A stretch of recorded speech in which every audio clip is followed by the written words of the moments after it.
The Chesco Show. The Chesco Show. And me. Hello, hello. Okay, that's good. Perfect. All right. So here we go. What's up, everybody? We're in Los Angeles, my girlfriend and I, and today we have an amazing artist, a really well-established artist. His name is Brent Estabrook. Yeah. And we actually met over social media. I saw his videos over TikTok, and I was amazed by the colors and the bears, especially, and just your art in general. So now we're in LA, and I don't think how this. I don't know how this happened, but we're here right now, and it's an honor to have you on our podcast. Thank you. Yeah, I think of all the people we got so far, you're probably like the most established artist, if that makes sense. Wow, thank you. Awesome. I'm happy to be here. As I was saying, the great thing, I don't know, it's being in LA, you meet, I know you guys aren't from LA, but now you're out here, and I swear you just meet cool people. Like, it's a great place for artists, especially to connect out here. Would you say it's especially downtown or it's everywhere? Oh, that's interesting. I don't know beyond kind of like, I would say it's everywhere. If I really think about it, a lot of my art friends are around the downtown area, but it's kind of all over. I'd say it's very different all over though too. Mm-hmm. Yeah, the art district's very different than like kind of West Hollywood, Beverly Hills. I feel like LA is just full of little cities. It is totally. You know? That's the neighborhood. They're so different that it feels like different cities. Yes, and the reason I kind of had a hard time answering that is because I'm so used. Downtown is like my territory, right? Like it's you don't like really go out that much, mainly because of traffic. Yeah. So I know this area really well. I know the people here, which I love. But and where? Sorry, go ahead. But you were born in Washington. I was going right? to ask that anyway. Yes, I was. Okay. Technically, I was born in Arizona, but I basically grew up in Washington State, about an hour outside of Seattle. So I went from rain to sunshine. Wow. It's nice down here. The weather, it's the reason everybody moves out here. Yeah, that's why we're here. Exactly. We're here to avoid the winter. Yeah, skipping winter would be the best thing in my life. Oh, welcome to sunny California. So have you ever like experienced a big snow? Is there snow? Yeah. There? I don't know anything about like Washington, kind of, but I went to grad school in Louisville, Kentucky, which they had some crazy like ice storm stuff. So I got some harsh winters, but now I'm out here. I'm telling you, LA or California makes you soft on weather. It's hard to tolerate any other weather after this.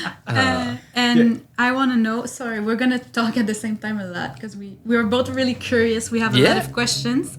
I'll start. Let's go. Because I want to know from the beginning. Were you an artistic kid? I was. It was kind of I had a natural draw to it. It was something I always do. I was an art kid growing up. My earliest memories are of drawing. And luckily, my parents nurtured that. They put me in some extra art classes. They always encouraged it. Played a ton. Legos was my thing. I loved Legos. Did you ever... It's crazy because it's like we had the same childhood. Legos? Yeah, I was always me too, playing. You did too? Yeah, well, I was obsessed with the big blocks. Like the big mega ones. blocks? Oh, no, the big, like, mega blocks. Actually. Yeah, and I still love Legos. We have flowers. I do too. I swear bought the there's... Lego set for her, was it Actually, Valentine's your brother Day? got me that. Ooh, Oh, nice. But I told him to buy it. Yeah, that's true. It's flowers, basically. It's like just flowers made with Legos. I love They're it. Awesome. I love Lego. I love what they like. I love what they're doing for the world because I know I still see kids playing with Legos, and I know, again, I really credit that to a big part of developing my creativity because I'd play with them forever. It's I would colorful. build, colorful. It's artistic. Oh, I 'cause loved them. You're building whatever you want, and it's creating like something beautiful every time. So that do you want me to give you a quick rundown? Yeah, please. Okay. So always the art kid. did art in high school and all that, but I never really thought it was I could make a viable career out of it. Just really didn't happen in like where I grew up. So I went to college with the intention of becoming a dentist because I thought, okay, all I got to do is go to school and then I'll become a rich dentist and I'll be happy. And that was like my mindset, which is horrible mindset. I think you and I can relate very much on these things. And when I went to my pre-health advisor, I asked her, I go, what courses do I need to take in order to get into dental school? And she asked me a question that changed my life. She goes, what do you enjoy doing? And I was like, oh, well, I like art. And she goes, okay, take an art major, and then you could take all your biology prereqs and all that stuff, and you get to spend college doing what you love. And again, that lady changed my life because that's when I started. It was painting 101. You picked acrylic paint or oil paint, picked oil paint, and basically never looked. Well, from that day forward, for all intents and purposes, I've been painting every single day of my life. Still to this day. Every day? I take Sundays off now. But I eventually got into dental school, went through dental school, and when I graduated, can I cuss on this? Absolutely. Yes, Oh, you can nice. say whatever you want.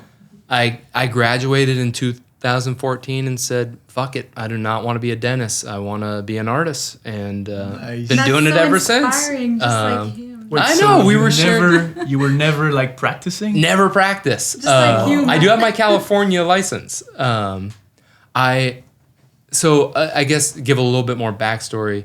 All through dental school, I was painting every free moment I had. I turned like either my bedroom or my living room into kind of my little art studio. And 2 years into dental school, I had my first like real art success, and it was actually through the Long Beach Museum of Art. I did a charity auction, donated a piece, and Was it a teddy bear?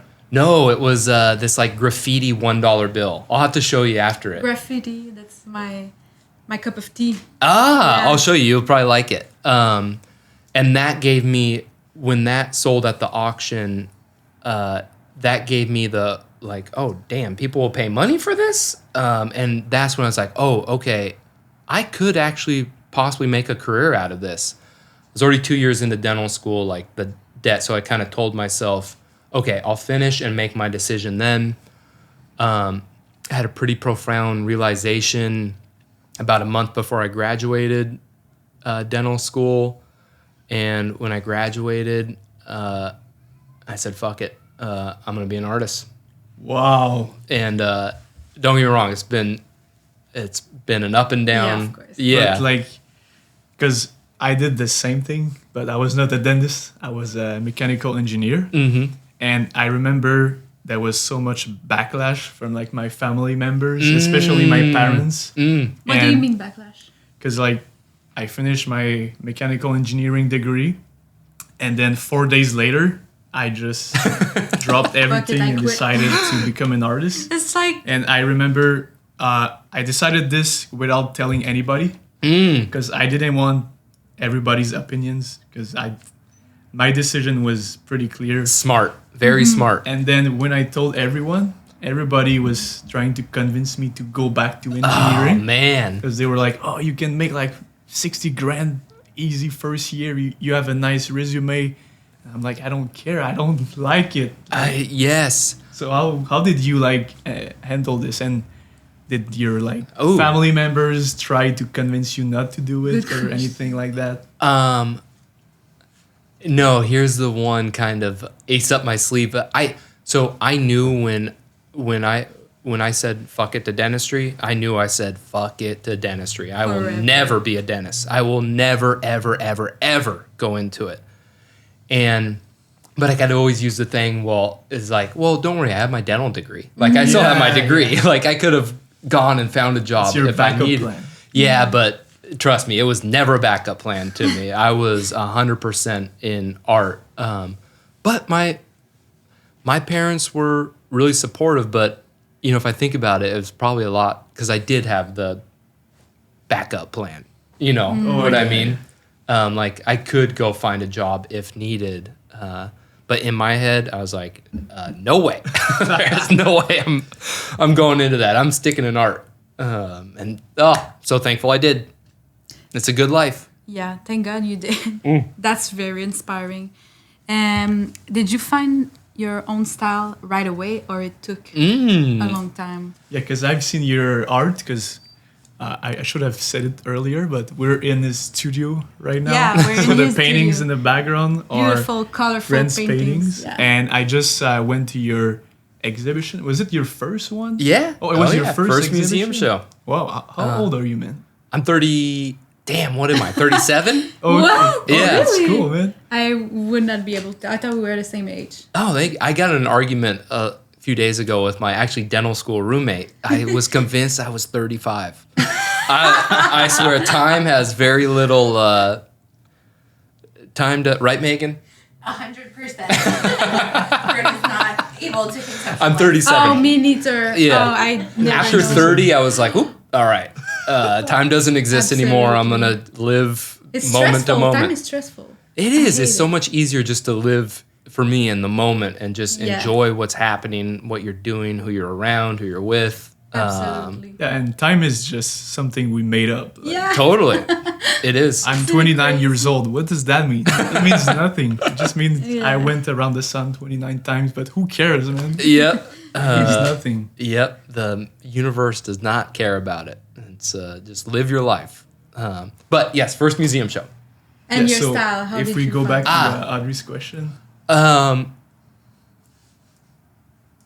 The because The you quick do answer- abstract and then figurative.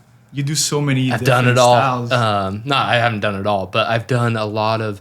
Okay, really, the huge, one of the huge benefits to art is that my good buddy who you guys should meet, Michael Brandrup. He's an amazing artist, an amazing person. And he always says lifelong student. Like there's always opportunities to grow and learn, try new things, and for whatever reason, that's always been my mindset. Is I have to explore, I have to learn, I have to push through like kind of uncomfortable struggles, like. Get out of your comfort zone. Yes, That's how you yes, learn, basically. yes. And in art, like you have limitless possibilities of things you can do. So finding my style was real. It's the 10,000 hours thing. I just kept painting and kept creating, and over time, eventually, it like the things you do and the kind of subconscious habits you do, how you mix paint, how you apply it, how you paint, what brushes you pick up. That started to become my style. And even what you see right now, in a year, I guarantee I'll be doing something completely different because I'll be exploring something new. It's really it's the 10,000 hours. It's keep doing it over and over. I mean, I can tell you kind of systematically how I did find, especially like the stuffed animal. So through dental school, I was painting a lot of skulls because in dental school, they actually send you home with an actual human skull because you have to study it, all the anatomy and where the muscles attach and arteries come out. So I knew a skull like the back of my hand. I Wait, they painted. send you home with the real skull? Yeah. Oh, wow. Man, I've done full head and neck dissection. You spend an entire year just dissecting the human head. Wow, I didn't know you guys knew so much. Essentially, dentists are doctors of the head. If you have anything wrong with you, a swelling or whatever, neck and up, a dentist is going to be a lot more knowledgeable than a than a doctor will, because this is where you specialize. All disease, all pathology, everything. So you go home with an actual human skull.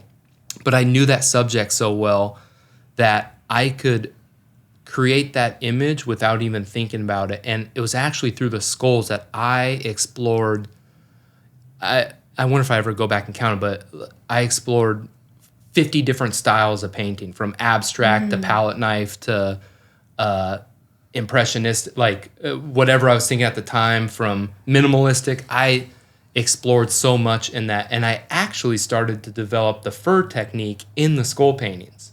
So there's one painting that is which I don't have anymore, which I very much regret. Did you sell it? Yeah. Oh. It's a little pink skull fur painting, and it was I remember it was the first time, because it was at the time that I was this stuffed animal idea has popped in my head, and I was starting to see like, oh, okay, this is really gonna work. So it was really the skulls that taught me a lot of exploring. Every time you were painting them from your memory, you didn't need any support. Yep. I feel like you learn a lot like this. You learn so much about the way you love painting, because you're not thinking about, I have to copy exactly what I'm saying. Yes. So it's what I don't do actually, and I should do, is try to create something from memory, and it's so difficult. You know, highly recommend, especially if you're an artist that works based off reference photos or whatever. Give yourself 30 minutes to create something that's out of your comfort zone. These little quick paintings are such great growth opportunities. I guarantee you're going to hate the first 5 you do, or 5 or 10, but you'll start to find your kind of confidence and rhythm in it. Because this sounds, to a non-artist, this sounds so weird, but it is scary to try things you haven't tried before in the art world. It's scary to suck. It is, yes. Art, yeah. because we want to be talented, and when you get out of your comfort zone, you have to accept that it's gonna suck. Yeah. And move on, and that's difficult. That makes you procrastinate. Yep. It stops you from actually like doing it. Like you can think about it for a long time, and I think a lot of artists maybe think their way out of it and just go, oh, okay, I'm gonna do what I know. But we all suck at everything we do for the first time. Oh yeah. Everybody who's a great painter started by having no idea what they were doing. Totally. And so everything takes a lot of time to learn. And like you said, the 10,000 hour thing. Yep. It's so true. And actually, I had a question, because you said you were painting every day except Sundays now. That was my question. Oh, really? Too. But like, how do you actually like find the motivation to paint every day? Yeah, when you're, for example, you're just tired and you don't want to. Oh, okay.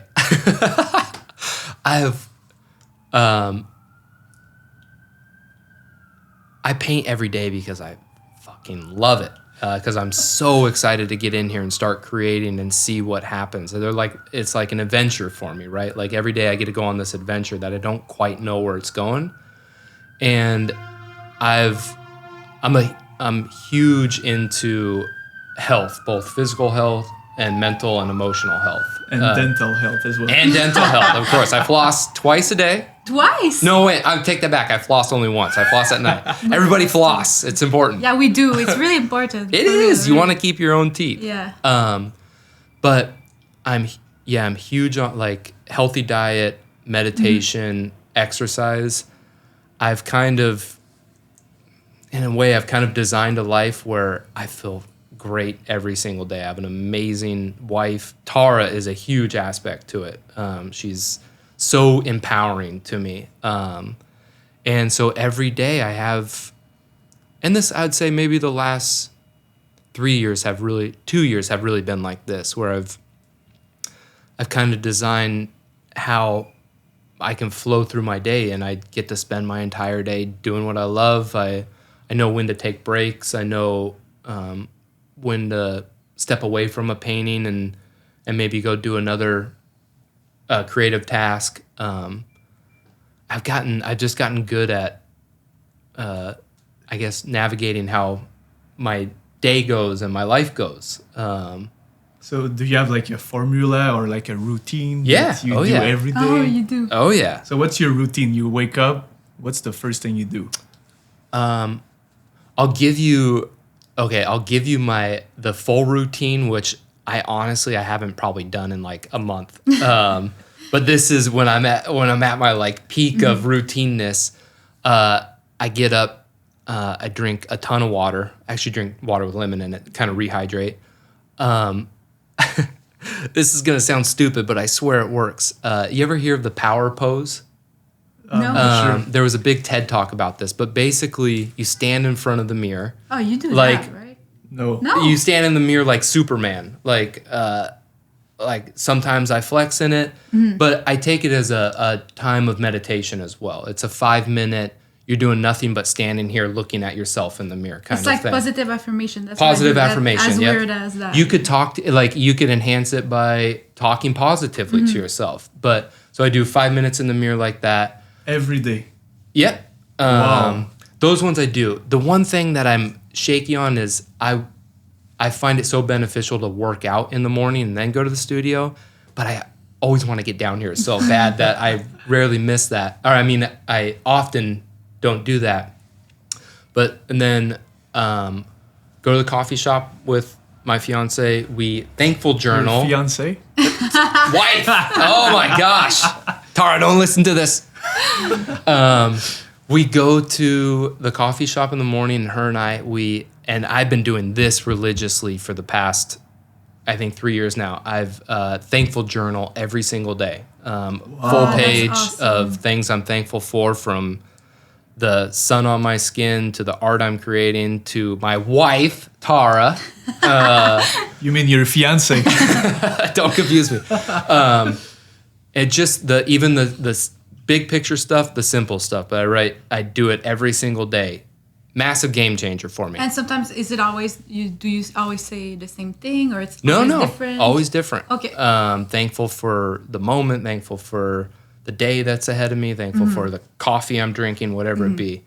So do that, and then get to my studio around between 9 and 10.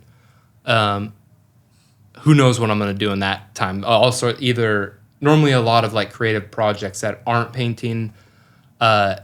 Midday, this is my real like secret sauce is midday I do a workout and breathing exercises. So essentially meditation. You guys know Wim Hof? Yeah. Yeah, Wim Hof breathing. I'm interested into going into a cold water. Oh, cold it's the exposure. best.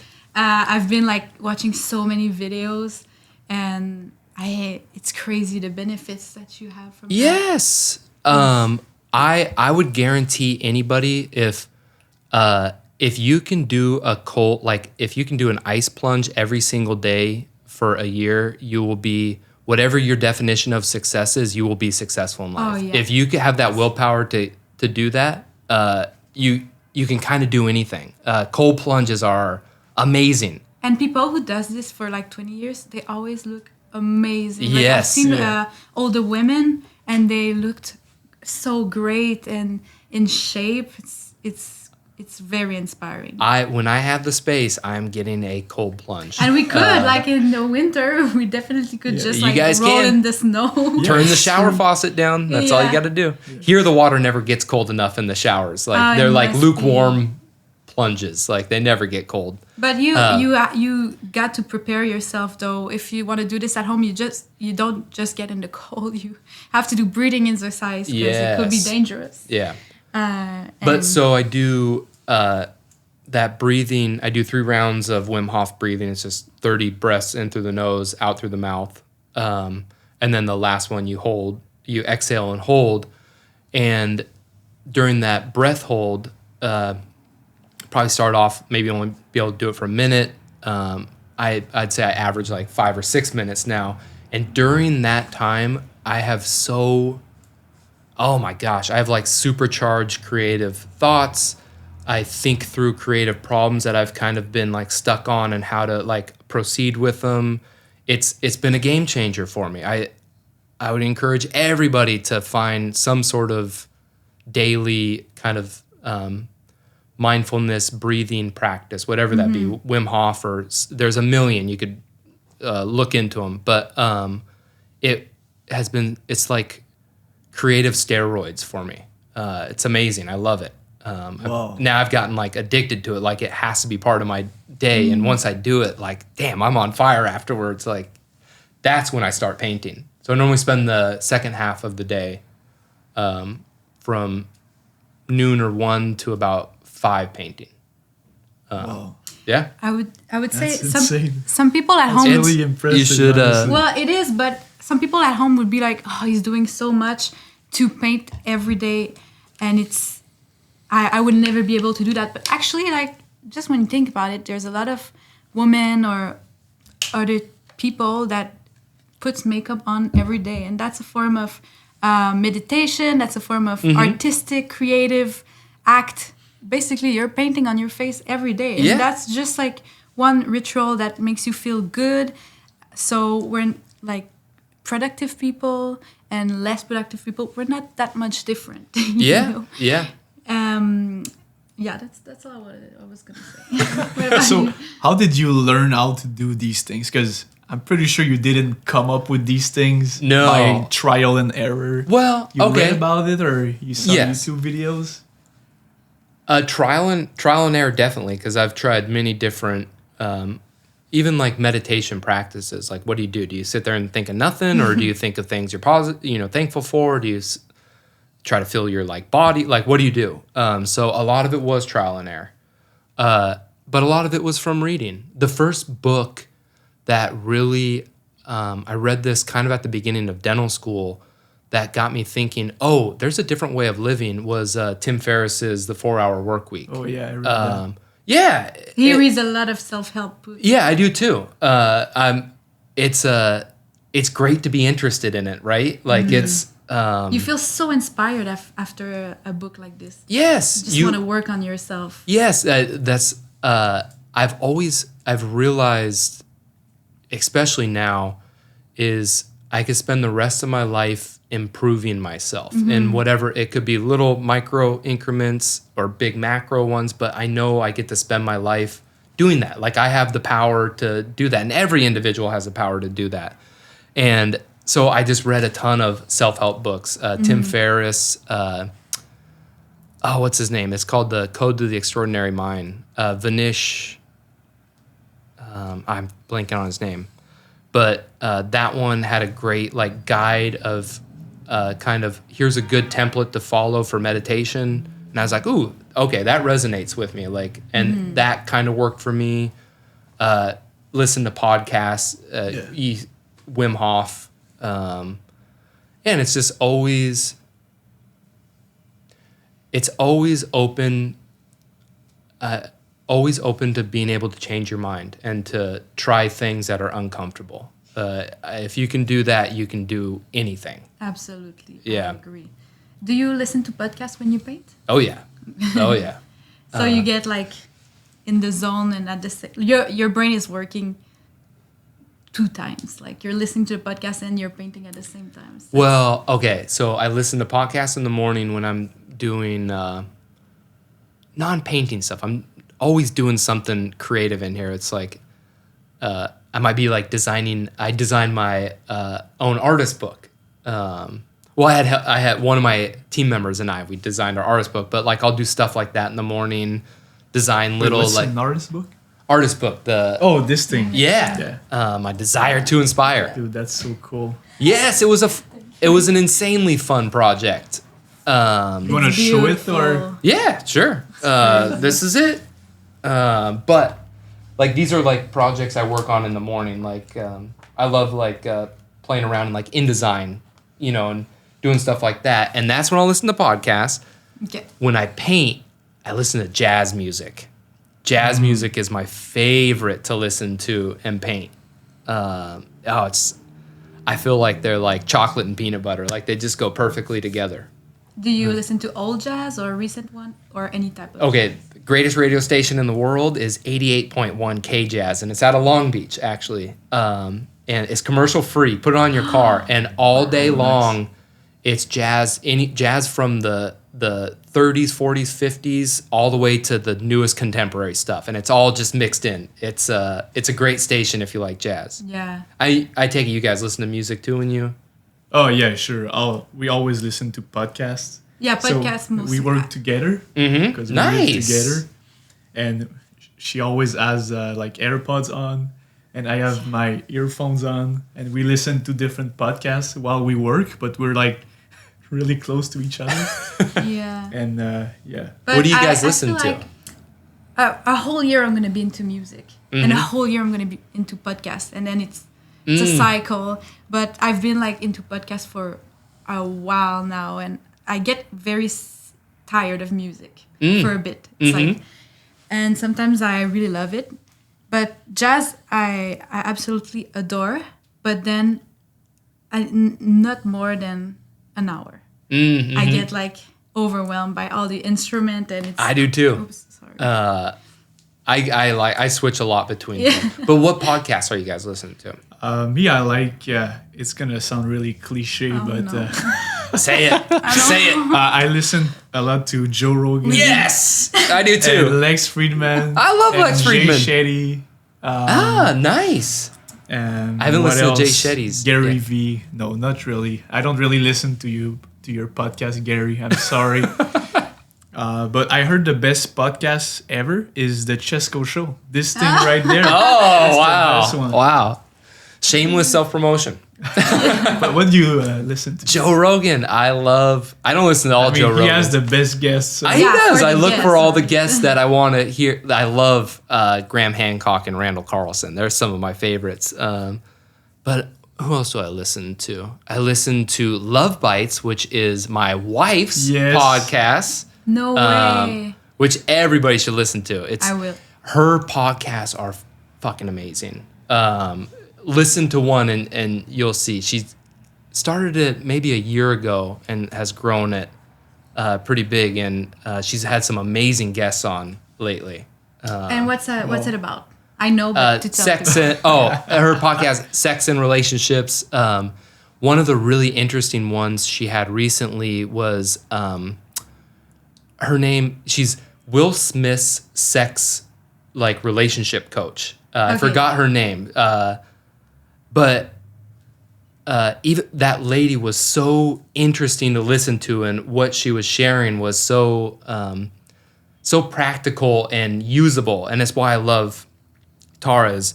She talks about crazy sex stuff, but everything she talks about is so practical and actually yes, you can implement that to have a better life. It's an amazing podcast. You should totally listen to it. Oh, I will definitely. Too, Yeah. Yes, for sure. You'll meet her soon. Yeah, I Yeah. hope so. Oh, she's right there. So we haven't really talked about your art, and I'm really interested to know more. I feel like I know a lot, but I'm just gonna ask you questions you might have answered earlier today. All right. So, how did you become so successful? How did you go from being a nobody to being A nobody. I You're mean, always yeah, no, I somebody. mean as an artist, Yeah. right? I'm sure it was a hard journey, and you do Yes. a lot of things. You just did a mural in Wynwood, Yeah. and then you're all over in every podcast. Okay, going back to kind of I think what we talked about earlier. I'm getting confused now because we did earlier. I did an earlier you podcast. talked about this Yeah. in your interview Yes. at the show. Is have to realize art is a business. It's you in order to become, I'll say financially stable in an art world, is you have to realize it's a business, and you have to have either one, you got to be good at business, you have a business mindset, or find somebody to help that does.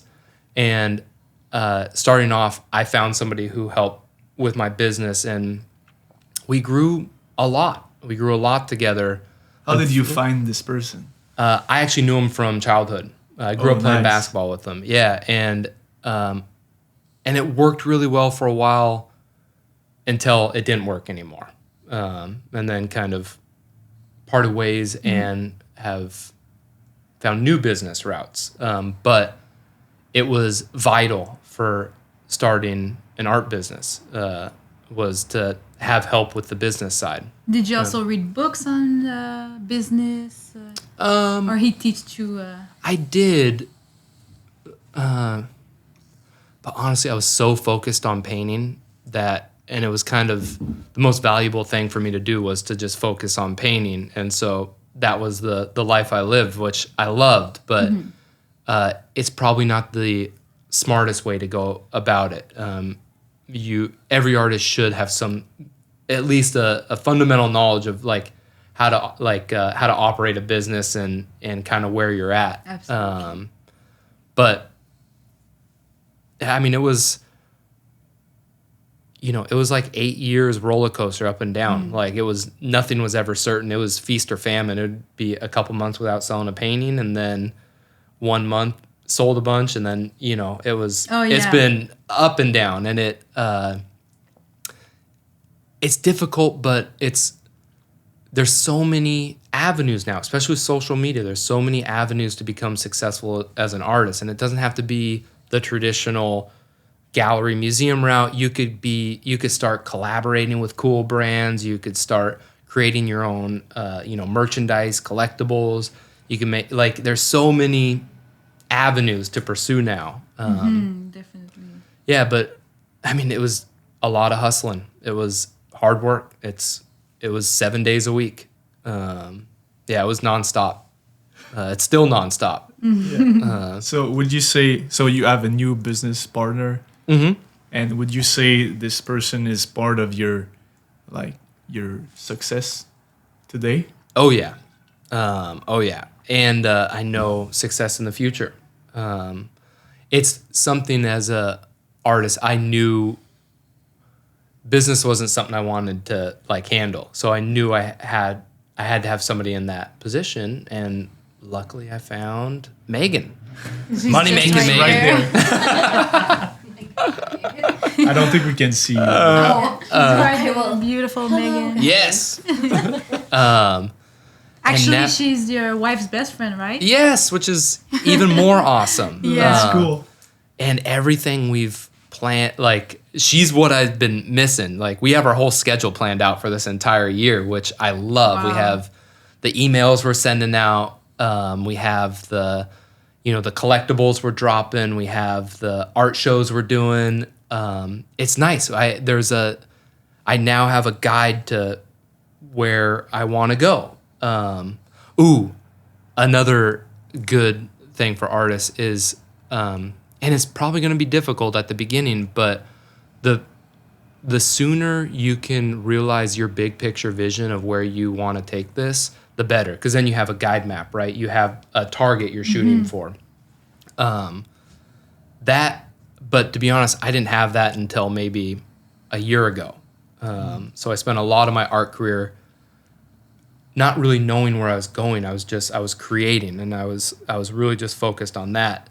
Now I'm starting to look at the big vision picture of, damn, okay, now I see where this can go, and that's exciting. Definitely. So where do you want to take this? Oh man, I don't quite know if I want to share it yet. I have. It's too big. People are gonna be scared by your dreams.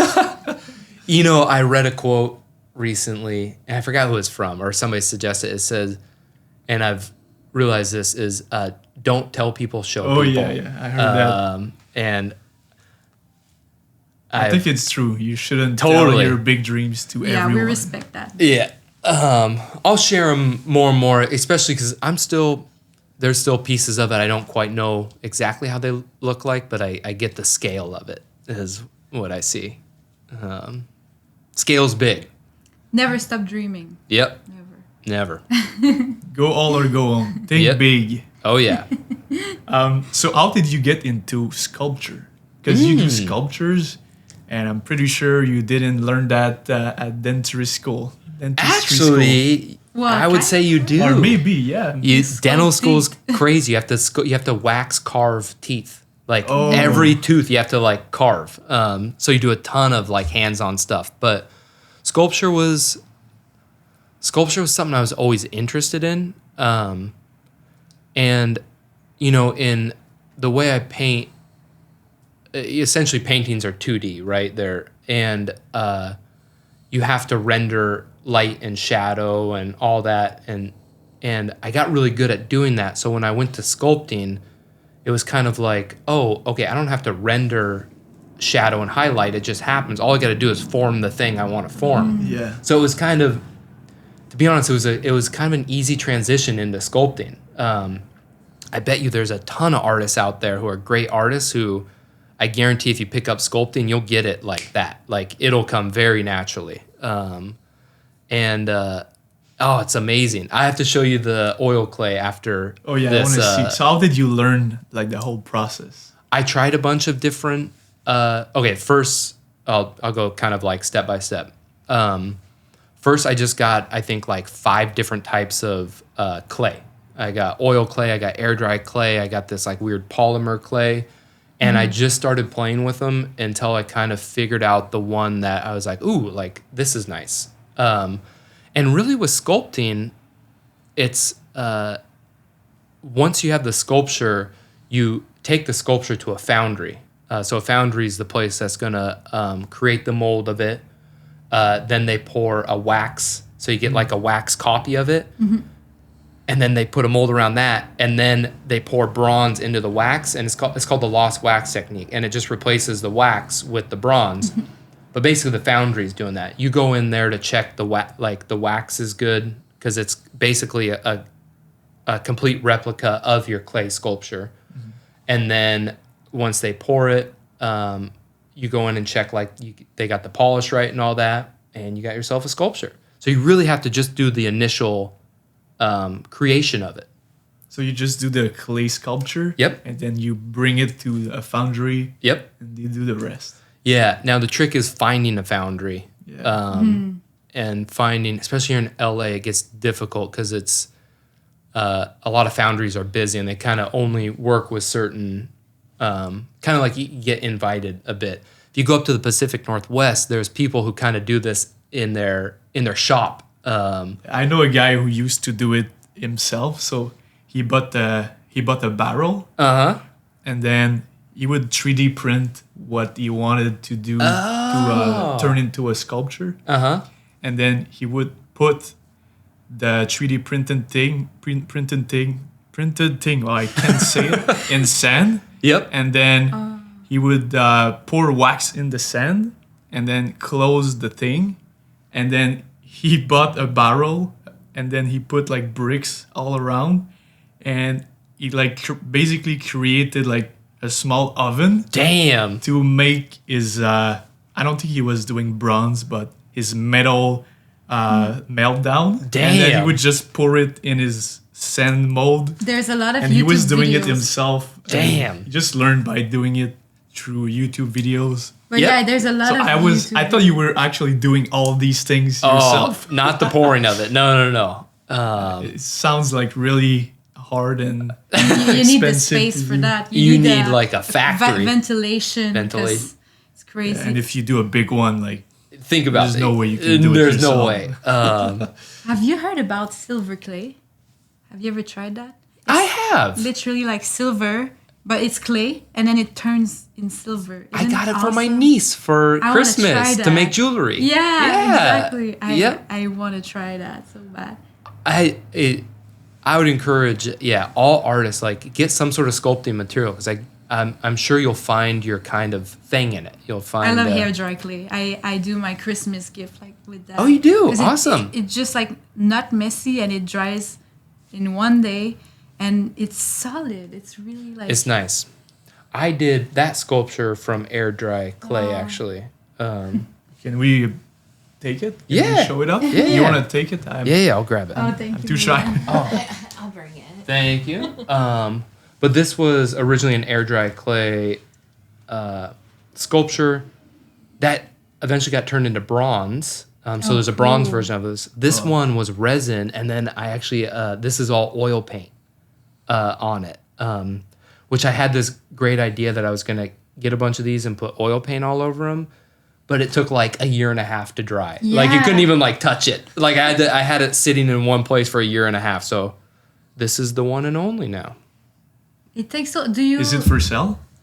I don't know. I haven't really. I don't offer it to anybody. Like I've kind of found. I love.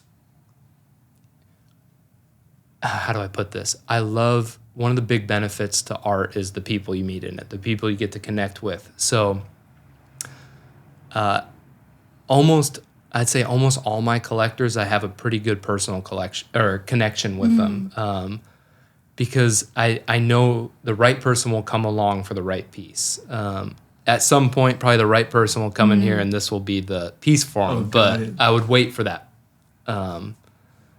There's some that I kind of keep for those collectors. Yeah, because you grieve a little bit when you sell something. I know, this is the last one. And he's been in here so long that I kind of have become very fond of him. Do you find it annoying that oil painting takes so long to dry? No, I see it as a huge benefit. I guess because when I paint, I mix up huge palettes of paint. So I have like a palette. Sometimes I'll be working off like 3 palettes about that size and all filled with like big piles of paint. I'd show it on my Instagram quite a bit. But once I make those, like I'll spend a day and a half just creating the paint, not even painting. And I need that to stay usable for at least like 4 to 5 days. So it's a huge advantage to me because I can mix up a palette. And once I do that, then I'm just all painting. And I have all my colors. I have, it's not drying. But then when it comes to shipping, some of the really thick stuff, that you got to wait, I'd say about 2 months before you can like ship. That makes sense. Yeah, certain oil paintings. But it hasn't really been an issue. Like collectors are cool about it. How do collectors find you? Is it through social media? Because I heard earlier today you have 2 collectors in Turkey. How did these guys find you? Oh, social media, Instagram. I can't say all. I know there's some that didn't come from social media, but a vast majority came from social media. They initially saw me on social media, and then it's kind of like inquired deeper. Maybe they're out in LA. They come to my studio. Art fairs are a good one. That is kind of, if you go the gallery route, there's like Art Basel, they have like Context and Scope. Those are great fairs to get in. And it's also great to visit. It's yes. There's so many colorful, crazy so things inspiring. over there. Did you guys go to Basel? We went to Art Basel like a year ago. We went to Scope as well. Oh, okay. Yeah, Scope too. And like after you go there, you just want to create. You're so inspired. Yes. There's so many amazing things. It makes you think that everything is possible. And also there's stuff you're like, I'd be able to do that. It is. It's nice to. It's nice to be able to see yourself like hanging on like the similar wall. It's like, ooh, okay, I could have pieces here. Those are a great way to get collectors. I'm trying to think of other avenues. What about the gallery? Is that a good one?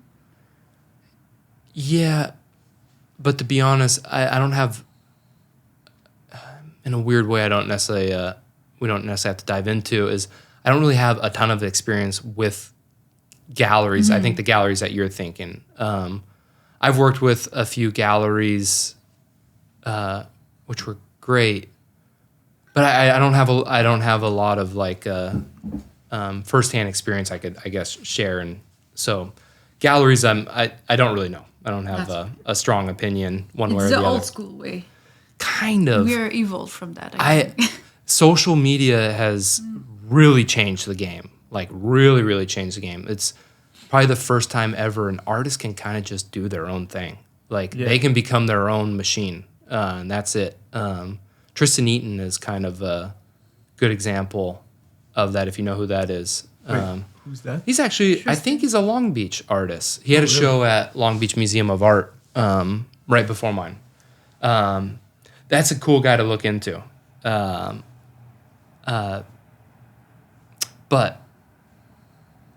galleries, I'm trying to think if there's any other avenues. The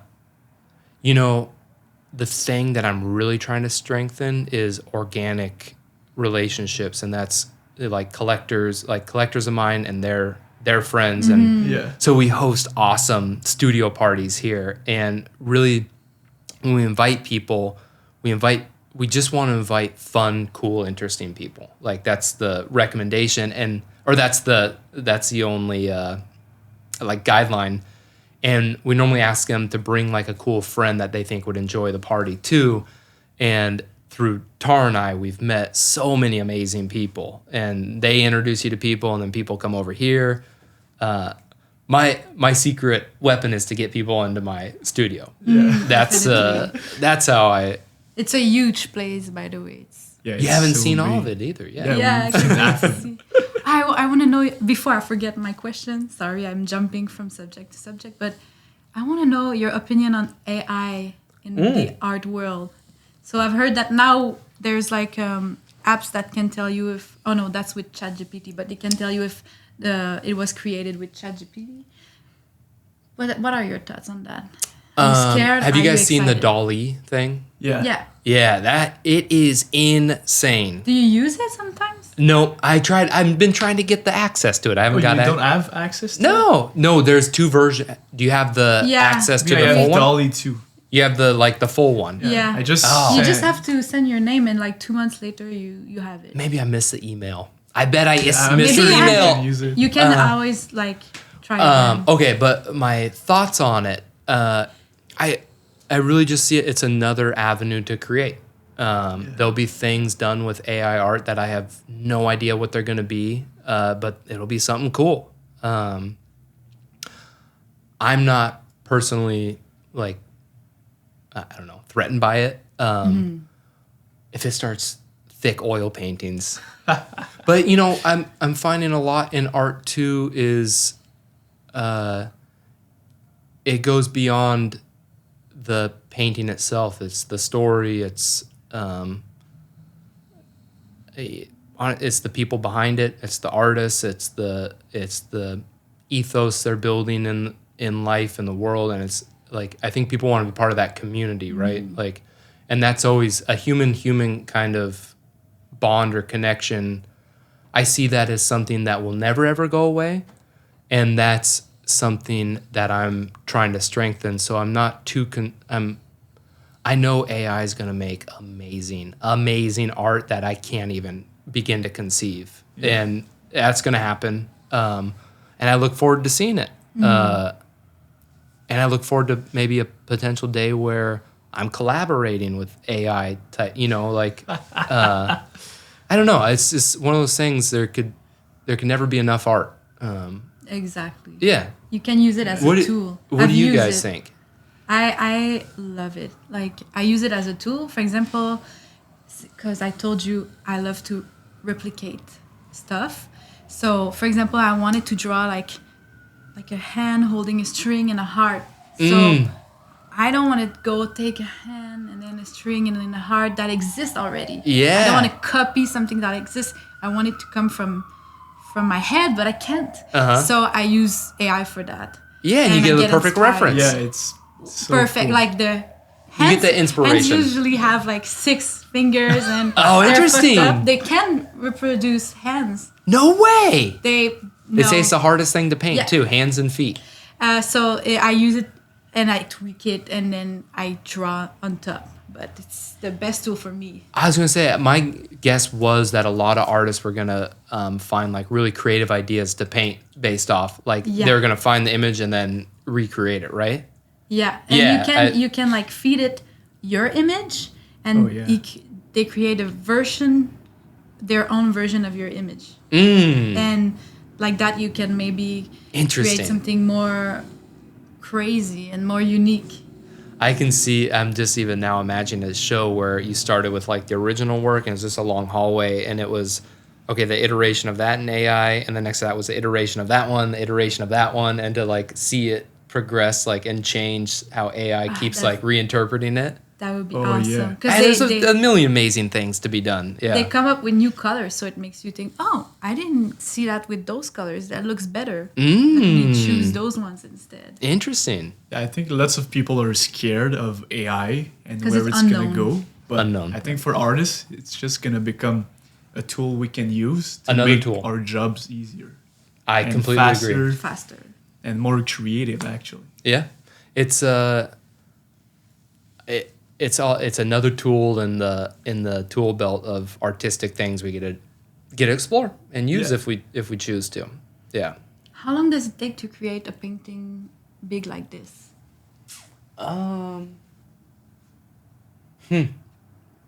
It's my number one. That and how long does that take to dry are my number one questions. But I bet that took maybe 2 weeks. But I don't know. I work on like many different paintings at like sometimes I'll have like 3 paintings going on. And I'll spend an hour or 2 working on this, and I'll go jump over that one. But the time to create ranges so wildly for me, like big time. Like I spent 1.5 years on a painting one time. Wow. Depends on the deadline as well, if there's any. Deadlines are great for artists. Yeah. Megan, you can give me false deadlines if you need to, if you need me to get something done. He does that to me. It's smart. That's a blessing. But I know it's fake, so I just don't respect I'm not a good liar. Deadlines are an artist's best friend. Get somebody to, if you're not good at deadlines, get somebody to impose deadlines on you, because you'll get shit done if you have a deadline. Oh, it's going to be ready at that time. Yeah. That's a trick. Tell people. Yeah, commit to a certain post deadline. on Instagram, oh, you will see my painting next week. And that makes you like, you have to do it now. That's a great little strategy. I like that. I don't do it. Wait, I was gonna say you never did. It's a good strategy. If that's a great strategy, if anybody wants to implement it, because one of the things about being an artist is you're essentially, it's up to you. You have to be disciplined in order to get stuff. You have to be disciplined, and if you're not a disciplined person, you're not going to go anywhere. And you can learn to be disciplined. And the way you said it is a great way to learn it. That's my journey right now. I'm trying to learn how to do that, because I'm very disciplined when I have a daytime job. Like I want to be the best at that job. But when I don't have a job or deadlines, I don't do anything. It's tough. So I need those guidelines, and I'm trying to learn how to do it. It's one of the growth things you should do, something you should do as an artist, that again, everybody has the ability to become more disciplined. Like it's up to you. Yeah. This is a great place to start. Find one little thing that helps you. I love the one of the things they taught here's something I got from dental school. One thing they taught in dental school is tell your patients to floss only 1 tooth a night. And the purpose of it is you get in the habit of doing it, and it's so easy that eventually you're just like, well, okay, I'm here. I'm just going to do the rest of them. But do little micro positive changes that help you get towards maybe being more disciplined. And you'll see once you get in the habit of it, you'll just keep doing it. And then you get another little habit, and then you just keep doing that one. And then you get another little one. You keep doing that. Creating habits is so powerful. It is. And getting rid of them also is crazy difficult. Good is point. Just like habits, basically. Yeah. And by the way, to help you start flossing, just put floss in your shower. You're just gonna floss every day. Ooh. Because you want to stay in the warm water. That's how I started flossing. Nice. That's good a good little tip. trick. But to add on top of what you were saying, so sometimes I have to do something and I know it's gonna take hours, so I keep procrastinating, and then I just tell myself, okay, I'm gonna do it for like 30 seconds, and then once you start, you cannot stop. Yep, that's a good. And it works, and I think that's part of why I do so many things. It's because I got this trick that I use, and I know how to use it. That's a great one. When I need to use it. It's that's a great one, and I think somewhere where people, because I'm sure some people will try that and it may not work for them. You got to kind of ADHD. Yeah, you kind of got to explore which one works for you. Because I've tried all these different things where I've tried these things that like to, I don't know, be on, like get up early every morning. Like I'm like, that doesn't really work for me. But I find these other things that do work, and you kind of have to like play around. But that's a good one. I like that one. I'm going to I got to remind myself of that sometimes because I get in that same mindset. You're like, I don't want to start this one because I have to really spend time on it. But I know once I start it, I'm just in. Yeah, it's like the flossing thing. You do one tooth and then you do the rest. That's a technique. Also, another good technique, especially for people with ADHD, is the reward after. So you do something, a little reward. It could be your favorite coffee. It could be anything. But do the thing first, 5 minutes or more, and then get your reward. It could be a long shower, your favorite snack, and then it's stupid when you think about it. I know, but it's gonna trick your brain into doing the thing. Yes, I tell people like I've been talking a lot about like meditation recently, and really like positive thinking, and I kind of tell people I kind of just tricked myself into being positive all the time. Like I had to work at it. Till you make it. I at the beginning it felt kind of like it didn't feel right, forced. Yeah. But eventually, it's really like if you the Thankful Journal is the one that did it for me. Is I write I'm thankful so much that I kind of just started to be like, oh shit, I am thankful. Like, wow, this is cool. Like I literally tricked myself into being thankful. But it takes time. You got to do it over and over. It's not something you do once and you're like, oh my god, I'm thankful. But it's just just like we recommend like daily physical exercise. I wish we lived in a society that recommended daily like mental exercise, like mindful exercise, whether it's thankful, sitting quietly, reflection, whatever it be, self-awareness, whatever your mental exercise is. It's do it, get a little habit of doing it, and I promise you will see the benefits. You'll feel the benefits. I totally agree. I'm a really mental health person, and all those little rituals, they work. They really work. And fake it till you make it is like a funny sentence, but I really go by that every day. It goes from confidence to sometimes I pretend I have all my shit together and I'm productive, and I am. I become productive. I just love being a character. Yeah. And I pretend that I'm this person, and I become that girl. It's great. Visualization's another good one that may work for some people. There's all sorts of. It's an endless amount of self-improvement things you can pursue. All right, so it's been an hour. Oh, I know you have a nice meeting and you need to be somewhere in a few minutes. So we're gonna wrap this up. I have like a really quick final question maybe, and then if you want to share anything, just go on. So how did you come up? I think you mentioned it pretty briefly, but how did you come up with like the bear, the teddy bear thing? Did you like teddy bears as a child?